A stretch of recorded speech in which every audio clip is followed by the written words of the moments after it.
Hi everybody, welcome to the Color of Metal. I'm Rémi, I'm a 26 French knitter amongst things, and this is my first knitting film. So I think I'm gonna go straight into it just because I might take a while to talk about all this. And towards the end of the video, I'll probably be introducing a bit more myself and my history with knitting so that, you have all of my knits to decide whether you want to know me or not, basically. So I have a basket that my grandma gave me full of everything that I wanted to talk about this time. And yeah, let's go. So starting with some finished objects, I would like to talk about the Escher beanie by Rose Knitwear. That's a very cool beanie knit in worsted weight, 5mm needles, so it grows quite fast. It's a cool knit. It's engaging because it's a slipped rib stitch pattern. So yeah, it looks intricate, it looks interesting, but it's really not complicated to make. So this is the last one I finished. And I've actually made 3 of these. The first one being this one, which is made in shades of gray by Knitting for Olive. This one also, the base of it is Knitting for Olive in coal and cream. And it has some mohair that's de Rerum Natura Berenice in Orgeat. So yeah, I've made 3 of these. The Escher beanie is probably the first knitting pattern that I stumbled upon the internet. Oh my god, it's hot. A couple of years ago, where I was like, oh, I really want to know how to knit because I would like to make that for me. Funny enough, it's not even the first object that I've knit. I made a balaclava first by Rose Knitwear, but I'm really happy I made this one back in November last year. Then I made another one in January for a friend of mine, and recently I thought I would use some leftover balls for this one, and you can see, yeah, some hair of the mohair. This one I made shorter than the other one, mostly because I'm lazy. You can see the difference. Yeah, I'm lazy. Let's say that I had to knit for 30 centimeters, let's say. I may have done only 25 before decreasing and closing it. I don't know, I was really eager to have it finished, even though it's 30 degrees outside and I'm not gonna wear it now. I don't know, really like it. Really cool, really interesting, really fast to make. I encourage anybody who's like looking for a cool beanie project to make one. And if you make the way it's written without being lazy, it will look a bit more like this. So a bit more cone-ish, which is also interesting. The one I made recently is more like a fisherman beanie, I feel like, because it's shorter. But yeah, love this. Escher beanie, Rose Knitwear. Then I made a scarf also by Rose Knitwear, which is crochet actually, and it's the block scarf made in sort of like, I think it's called spike stitch. I don't know, I'm not so much of a crocheter, but as much as the Escher beanie, I think this pattern I had seen by the time I saw the Escher beanie pattern, and I was like, oh, I would like to know how to crochet because I would like to have this for myself. Thing is, I basically knew how to crochet, but I really was not good at it. It really strained in my hands, and I had the biggest trouble finding the right tension, and I was not really adventurous at the time. So I did not really dig into it. But like a month ago, I learned how to crochet the Portuguese style using the same knitting pin I use for the Portuguese style knitting, where you just put it around your neck. And it solved all those problems. And I mean, I was like, this scarf is also the accomplishment of me overcoming my fear of crochet. And it's a really cool pattern. I'm an art student, and my art school's logo vaguely resembles the stitch when you see it that way, which is quite funny. I mean, my friends noticed it, at least. And it was stitched in leftover yarn by De Rehome Natura that I had used making baby bonnets for one of my series at school. I actually have two there. No, I have all of these. That was this combo. The two very short balls are Ulysse in Orgeat, in Bouleau and Ébène. And this one is Candide in L'Autre, translating to otter, which is very cute. I have more with this one because it's thinner. This is Sport and this is DK, I believe. But I'm fairly happy about how I got into, you know, eating up my stash. I don't have a big stash because, as I said, I'm a broken art student. I'm a broke art student. I'm not broken yet because I'm not a big artist yet. But so I don't have that big of a stash. But it always feels good to be able to eat that away and, you know, make room for something else then. Block scarf, really cool. Another scarf before transitioning into sock territory is the wiggly scarf by Helena Visa, which is a very cool yet simple wavy wiggly scarf. I made this one using cashmere, Cardiff cashmere. I had a ball that I wanted to use, so I put everything into this. And it's really cool, really engaging as well, decreases and increases regularly, so you can very easily learn how to knit it without having the pattern around. And like pretty much any little scarf, you can put any amount that you want into one. So I only use 25 grams, one ball entirely, and it makes a decent size scarf. A little accent to an outfit, I feel like, is really nice. And the cashmere indeed is so soft. That's crazy. Both to knit with and to wear afterwards. Sock territory now. I wouldn't say I'm a sock knitter per se. I do knit socks, but I don't make only this. Although I always have at least one sock project on the go, because as a lot of people, that's my on-the-go project. I have very tiny project bags I make that are perfect for this type of project.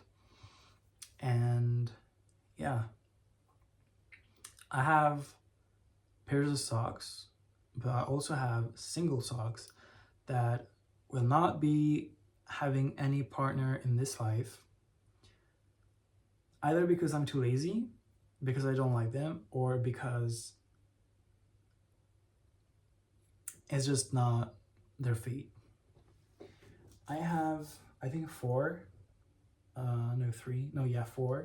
of these, including my very first sock that I made in February.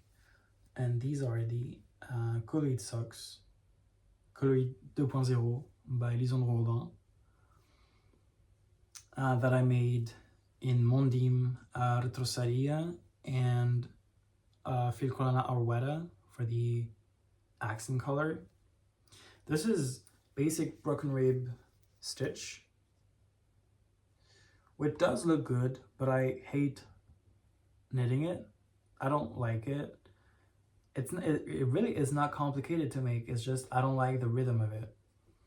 There's something that like makes it very slow making for me. But still, I like the color combo. I like the look of it. I'm just gonna frame it. I really do like a framed piece of clothing.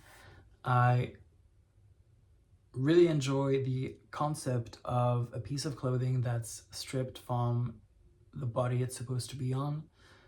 Empty clothes are very powerful to me, and I really do enjoy seeing flat shirts, skirts, dresses on a wall, under glass, in frames. Yeah, that's my thing. So I think also as a memento of my first ever sock, I will be framing this one. Another one I might be framing is this one, made in the same color yarn. This is for retrosaria. The accent color is some sort of like heathered yarn. This is just an addition of some little details that I'm not crazy about. For example, I was tired of making this half twisted ribbing because it's really beautiful, looks really neat, but a pain in the ass to make. I don't like it. So I figured that, I just wanted to knit a sock, so I figured I'd make a rolled edge and, be able to continue very, much faster on the rest. Thing is, I like the way it looks like this on display. I don't like the way it looks on my foot. That's one thing. Then the contrast accent that I made around the toe, again, I do enjoy it flat like this. I think it's cool. I think it's a cool idea. I don't like the way it looks on the foot. And then, yeah, that's the two major points, because then it's just a simple sock with the tabby toe that I self-drafted.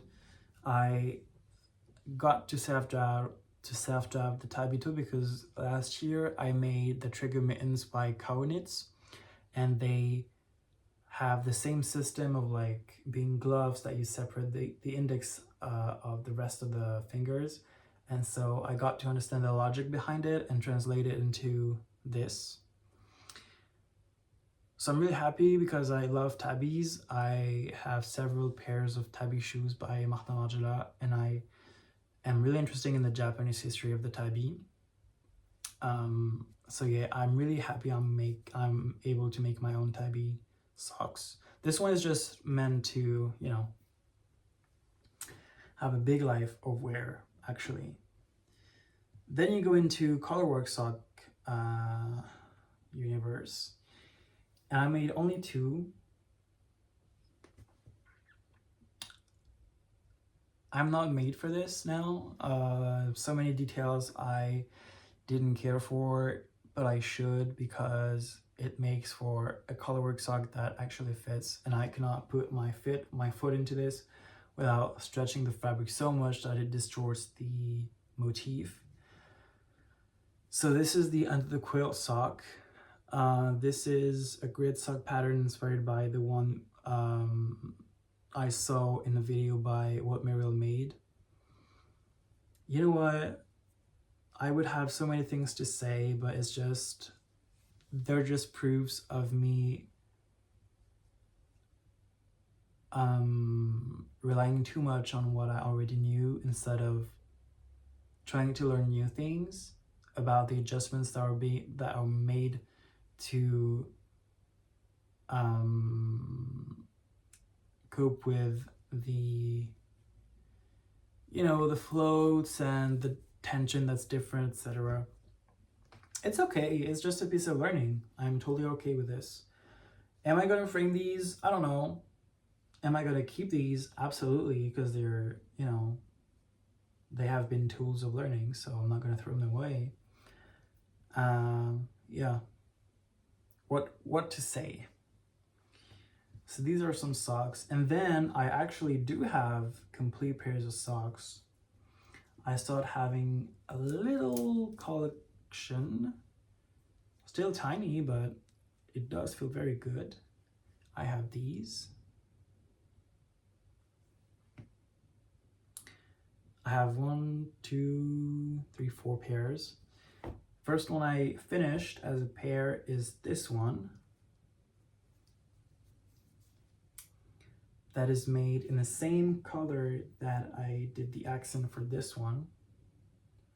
Monde by Retrosaria. What's funny with this is you can see that one's lighter than the other. This one is lighter. This is the first one I made. So I started the ball with this one. And the way it's made makes that the ball is variegated from one end to the other. And so if I put it like this, you can see the transition from one side to the other, but you understand how the ball of yarn works. And it's cool. I mean, I really do not mind it. To me, they're sisters. They're not twins, but they're beautiful sisters. And they're very comfy. The yarn feels really good. I love Mondim. I love Mondim because of the touch, because of the colors available, and also I have a weird my grandparents are Portuguese, so I'm French, but I'm of Portuguese descent. And whenever I get to have a connection with Portugal or with Slovenia, which is my other grandmother's country of birth, I go for it, and I really am invested in feeling connected to these countries because I'm related to them in a way. And so for Retrosaria, for example, knowing that she's very specific about the breeds that she chooses and the way that she cares for protecting them and maintaining them, you know, it feels very ethical and very important, and I'm really enjoying working with her products. And they're beautiful, they're really cool. So, you know, it's just, it feels right, let's say. So first sock that I finished, which are very cool. Then I made this one, this pair. Again, this is full-on Mondim as well. There's no nylon, no Orwetta by Filcolana anywhere. This one I thought to like keep from the second sock syndrome, I would switch the colors, which is a cool idea. Looks fine, looks cool. The purple one, the lilac one, is really dear to my heart because it's actually a gift from a friend of mine that went to Portugal in Lisboa, and she actually went to Retrosaria and she bought some balls for me, including this purple one because she knew it was my color and she chose this sock yarn. And so I've been really invested in using it for cool projects, so this pair of socks, for example, and some other stuff. And I've frogged things that I didn't like because I wanted to use it for something that mattered. So yeah, I'm really happy with this. Talking about constructions, apart from the socks I told you a pattern of, these are all self-drafted. I make my socks top down with half-twisted ribbing. And by the way, we call that bord-côte in French, and I love this word. Bord means edge and côte means rib. So it's the ribbing on the edge, and I like this. So it's this part. So yeah, half-twisted bord-côte, then the leg, afterthought heel, that I'm not particularly good at, but ooh, there's a siren. But for now, this is what I use, and stem peasant toe. Wait, is it peasant heel, peasant toe? Well, it's made the same. So yeah, that's the basic construction. And when I make tabby toes, it's based on a peasant toe as well. Talking about tabby, great transition into the first pair I made, which are these ones. Wait, these ones. Made out of Mondim and Orwetta by Filcolana for the accent color. Same constructions as before, just the tabby toes making the difference. I've worn them quite a bit now and they started to felt, which is pretty natural on the sole especially. I heard that monde was prone to holes. Well, you know, I don't really mind. I don't care. I am eager to learn about darning, so if it ever happens and when it happens, I'll be happy to show you the way I darn them. But that's life. That's the life of textiles. I don't care. And then the second pair of tabbies I made are these ones. And I think that these are probably my favorite pair of socks so far. I made them using a gift skein that I got for my birthday by La Bien-Aimée in their Merino Super Sock, color Arcadie. And it's a really cool blend of greens and purples, lilacs, lavenders, and it's a very cool blend of greens and purples, lilac, lavenders, a bit of pink sometimes. But the way the color is mixed, those like sort of stripes, horizontal stripes, to me is very appealing. And it's a pleasure to work with. It glides so effortlessly. It's really a pleasure to knit with. I love them. So yeah, this is Arcadie. And then, well, I'm done with socks. The only sock I have left to show you is my whip sock. So, whips, let's go. I made the first one already, and it's this one. It's again a tabby toe. This one is full monde again in the most outrageous, fucking gorgeous fuchsia color. I wear only black in life. I mean, you can see my wardrobe, pretty much only black. Maybe it's a French thing, I don't know. That's what I heard sometimes from the exchange students. But I don't know why I love this color so much, but it's a punch in the face. I love it. I love it. And this one, for example, I might wear outside. The rest of the socks are more thought as home socks, or, you know, the comfy socks that you wear when you're not, you know, making a lot of stuff outside. These I'm definitely gonna wear outside because they're so cool. It's a basic 3x1 ribbing stitch that gives a bit of character still. And yeah, so I'm making the second one.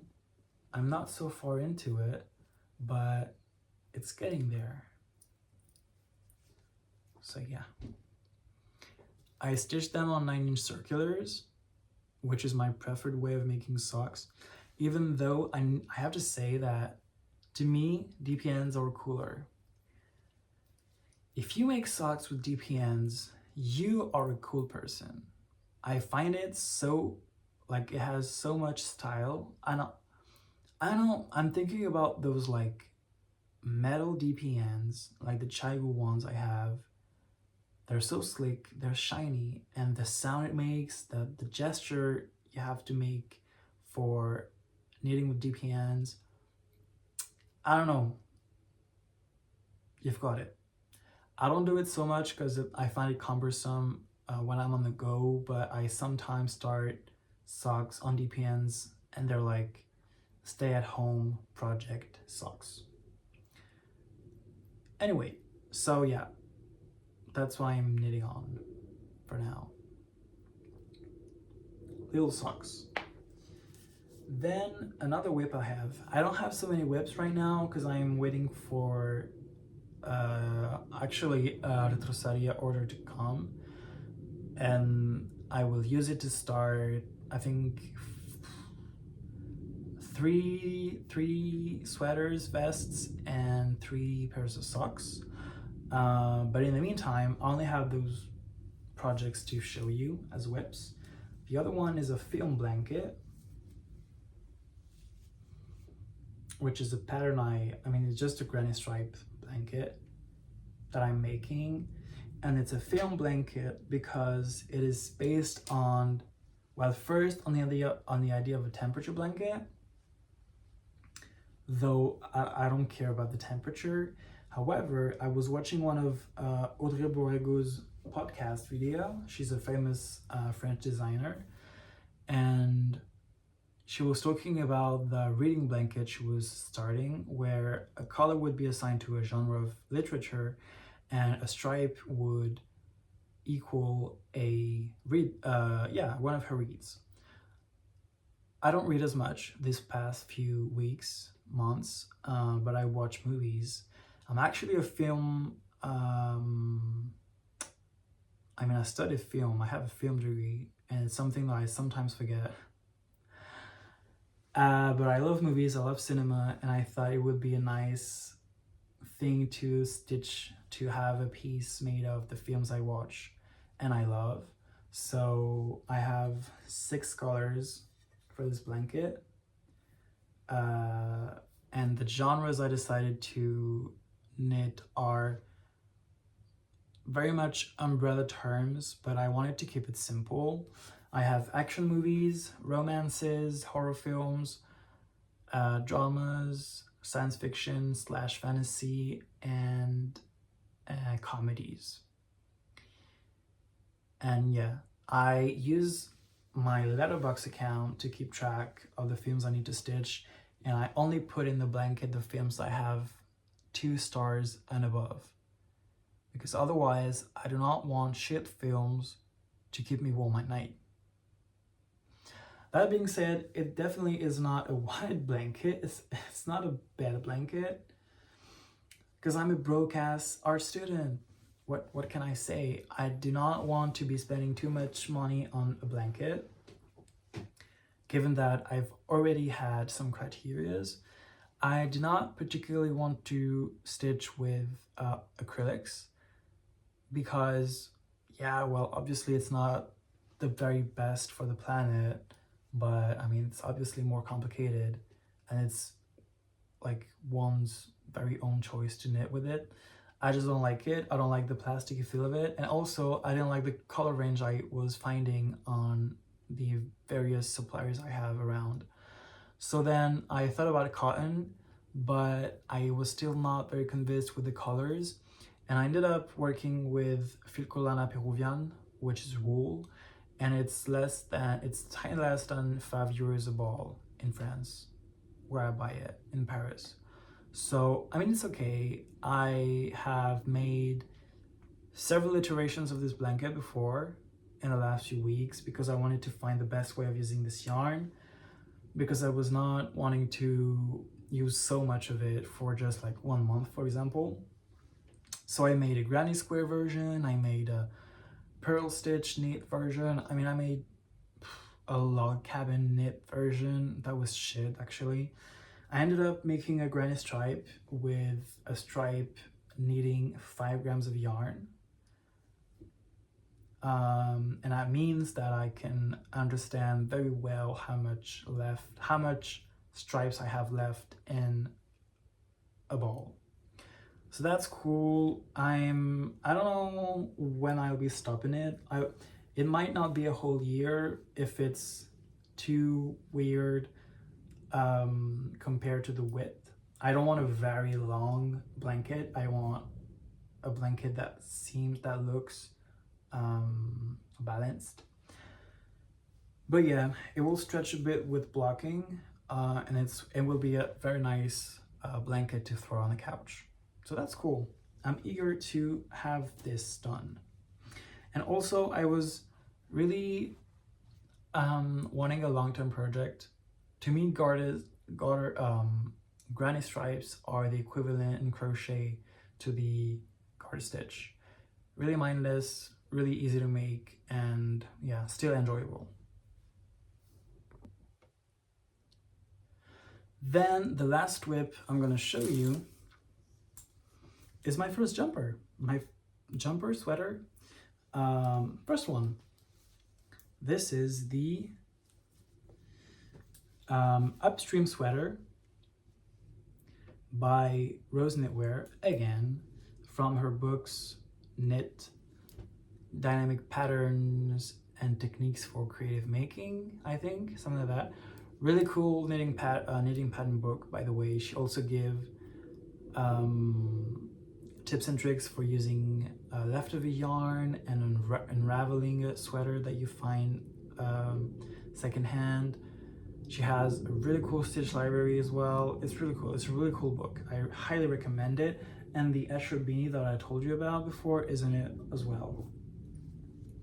So this is the upstream sweater. It has a very interesting wavy ribbing stitch to it.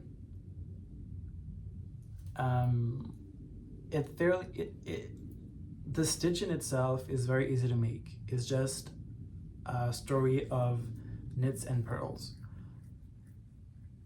I've begun this back in February, and as you can see, I'm only there. I've split I split for the armholes. I've knit one stitch repeat for the body, and then I started a sleeve because I want to know how much grams I need for a sleeve. However, it's not been, I've put it on hold for a couple of months because back in February I had started size 4, but the short row pattern for the back, I fucked up. I misread it and I had to redo it a couple of times, and then I fucked it up once again, and I was like, you know what, fuck it, I'll unravel this and make size 3. To be fair, size 3 is actually the size I should make for my body. I think for size 4 I was aiming for a lot of positive ease, but that's a bit dumb. So I should be good with size 3, and also I had ordered enough yarn for size 4, so I'm gonna have some leftovers. This is, by the way, this is Juliette by De Rome Natura in Fusain. So it's a dark gray with some white fibers, which is very pleasurable yarn to work with.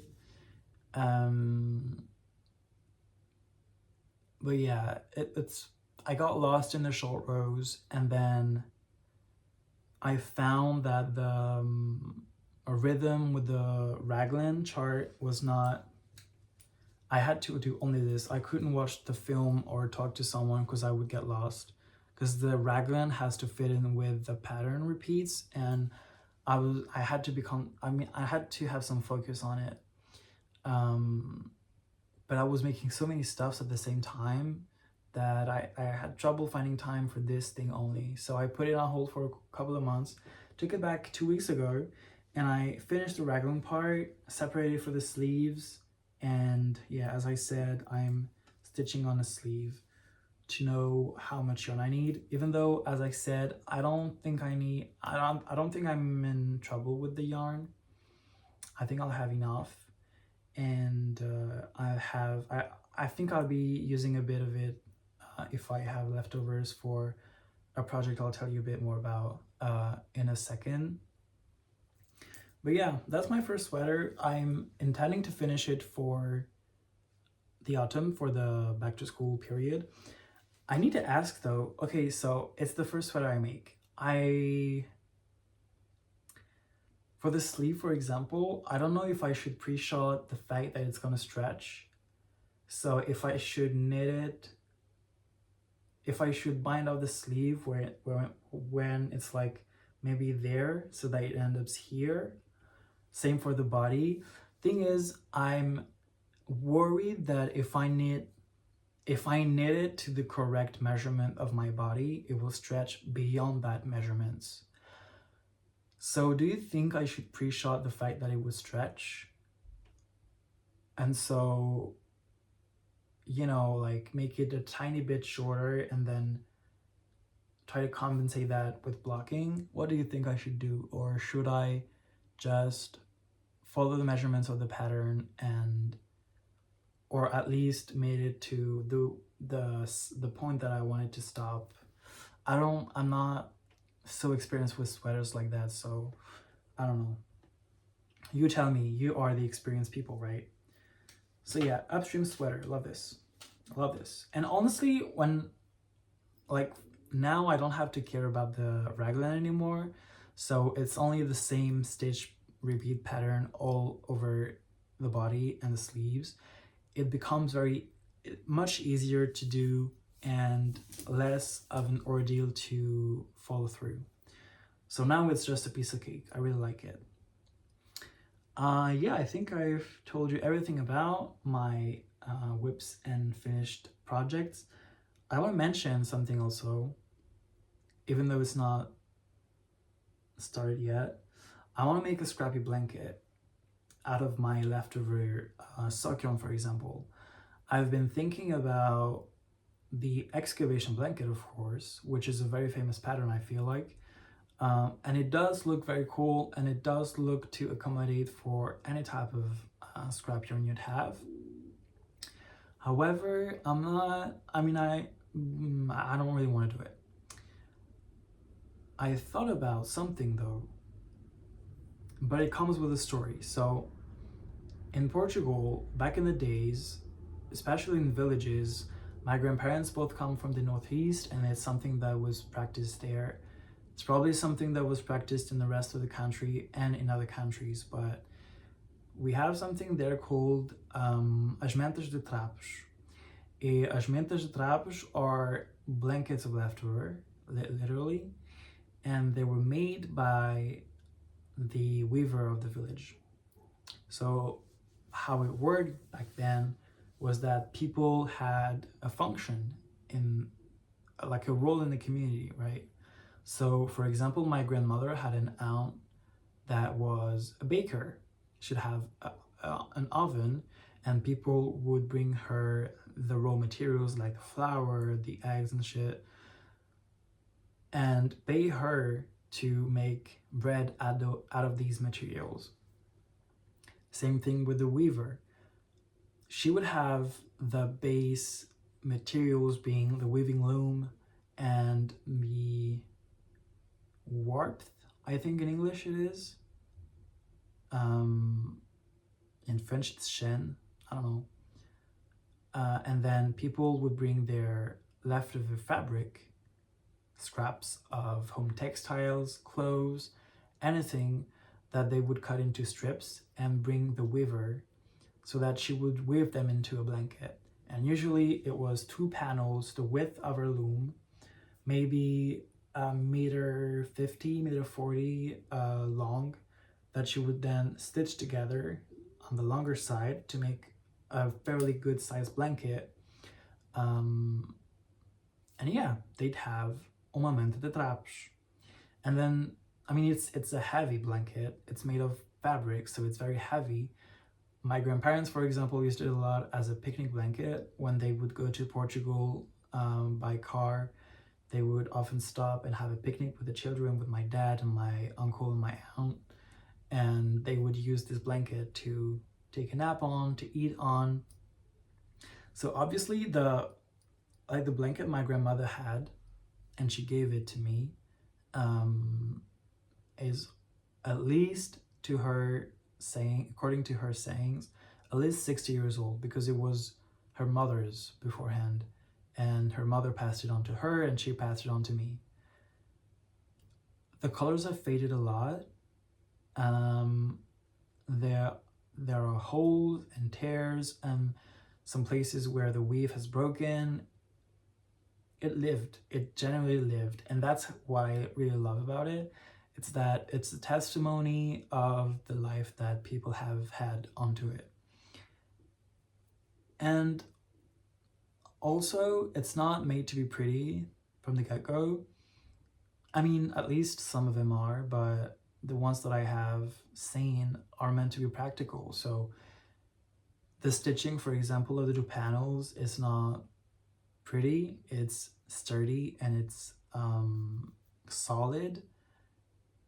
You have big ass knots knotting the different fabric strips together that are very visible. You have texture, it's a very intricate yet very simple type of blanket, but it gives a lot of story. all that to say that I wanted to inspire myself from this type of blanket to make a scrappy blanket out of. So I'm gonna knit 2 panels that are, I believe, from what I've noted, 70 centimeters by meter 30, 40, something like that. That I will be stitching together to make a blanket, and maybe I'll make a border, I don't know. But the thing is, it's very simple. It's gonna be garter stitch. And I think that, as I said, for the film blanket, I'm not really good at making stripes look good. I don't know when to change color, what color to use next. So that's why letting the films decide of the color was fine by me. For this, I'm also a bit anxious about, okay, I'm gonna have, so I've prepared some, like a selection of various sock yarns and worsted weight yarns. The sock yarn is gonna be held double. I even have a lace one that I'll be holding quadruple to give it a bit of weight. But I have to switch between all of these yarns, and I don't know when do I switch? I don't know. So I figured that to prevent this from happening, from being, you know,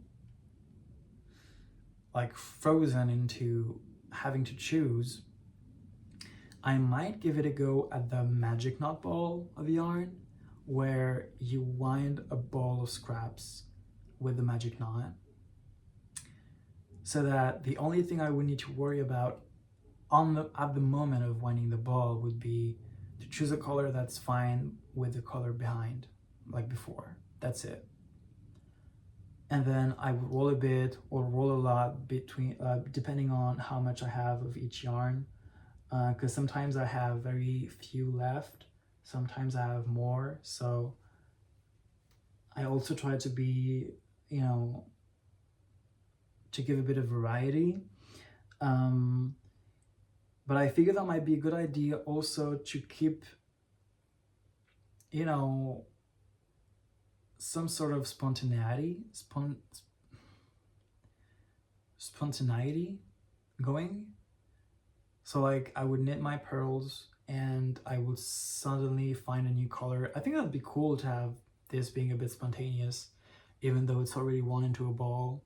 And also the magic knot, I know it's not everyone's cup of tea, and I know some people will cringe at this, but to me it's also reminiscing of the knots that were made in the Menchtapsch to connect the different strips of fabric. It's also a nod to this.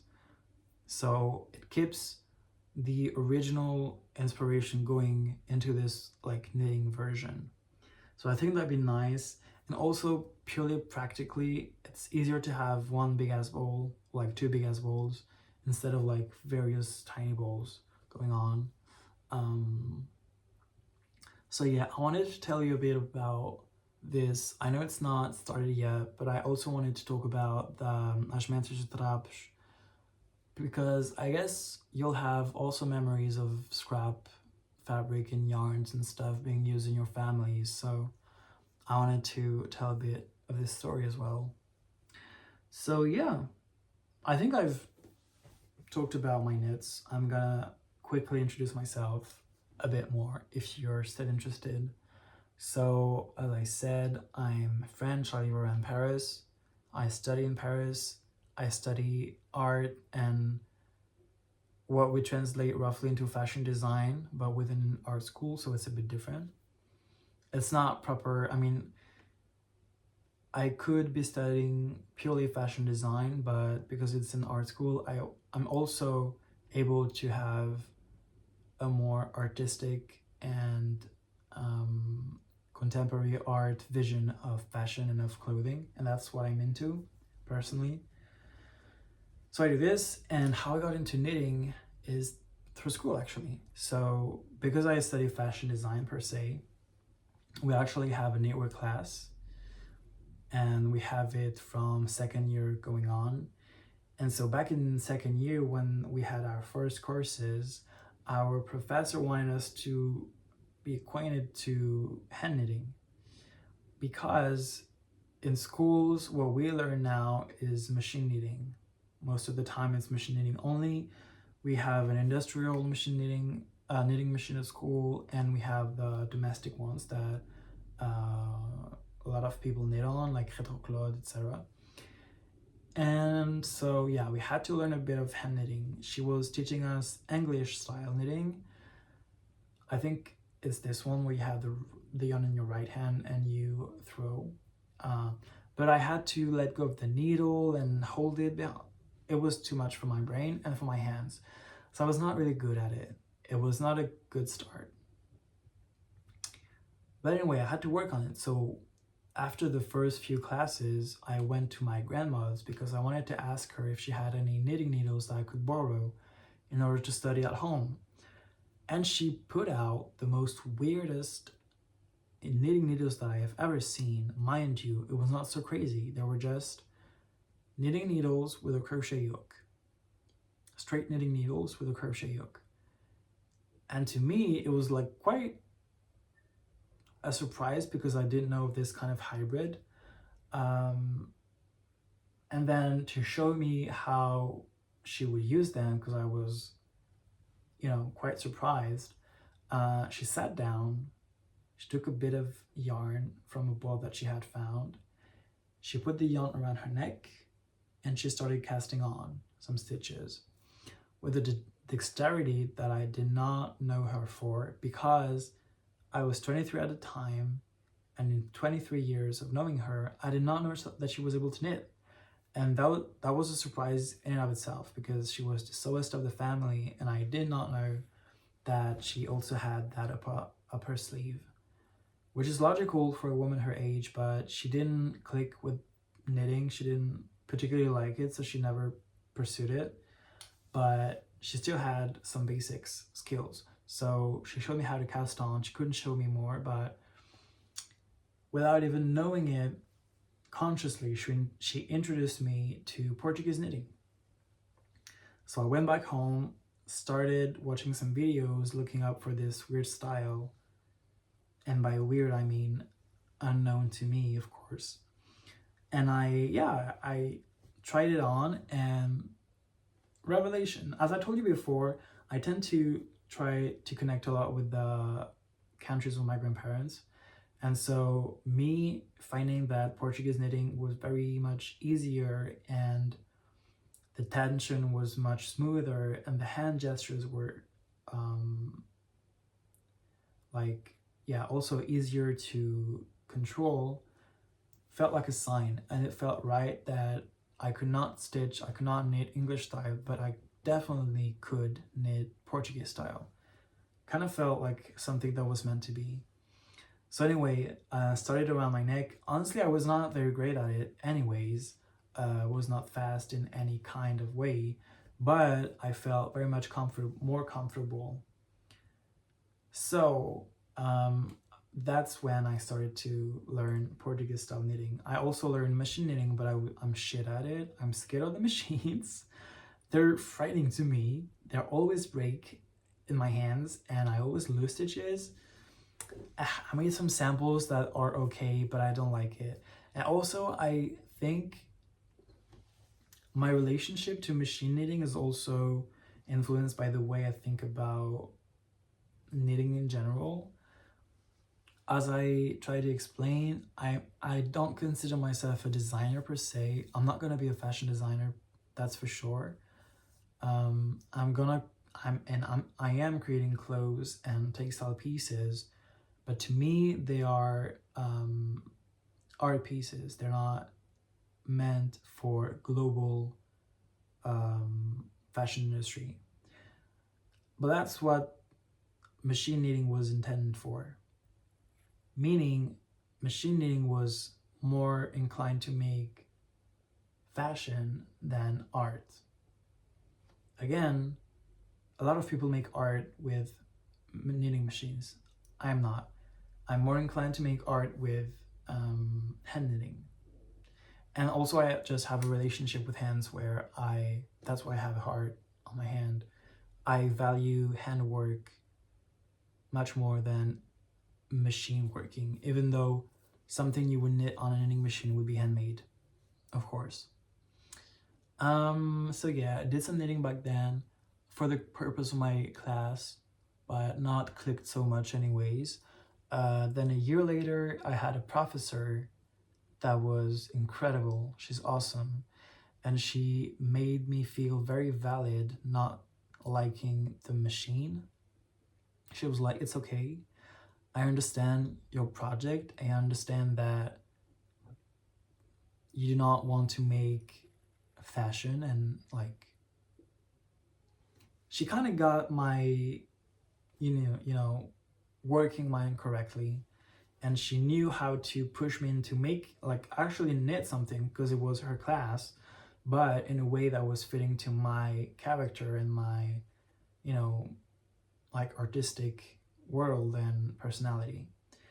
And so she really pushed me into hand knitting, and I did some pieces for her class that I really like, and that I revisited later this year with even more, you know, pleasure.